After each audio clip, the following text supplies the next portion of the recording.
Masarap kumain ng mansanas mga kaibigan.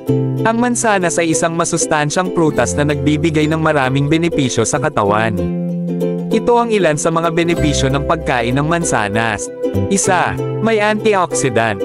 Ang mansanas ay may mataas na antas ng antioxidant tulad ng quercetin at catechins na nakakatulong sa paglaban sa mga free radicals at pag-prevent ng mga sakit tulad ng cancer at heart disease.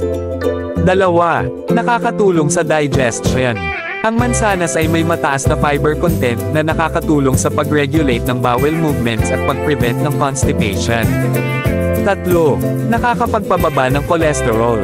Ang soluble fiber sa mansanas ay nakakatulong sa pagbaba ng LDL, masamang cholesterol level sa dugo.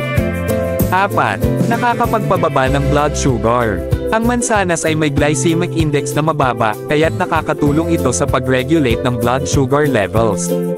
5. Nakakapagpaluwag ng immune system. Ang mansanas ay may vitamin C na nakakatulong sa pag-boost ng immune system at paglaban sa mga sakit. 6. Nakakapagpabuti ng kalusugan ng puso.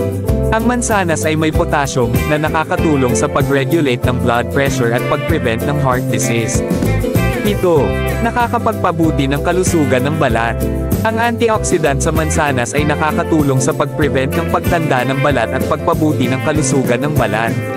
Kaya't kumain ng mansanas araw-araw, mga kaibigan.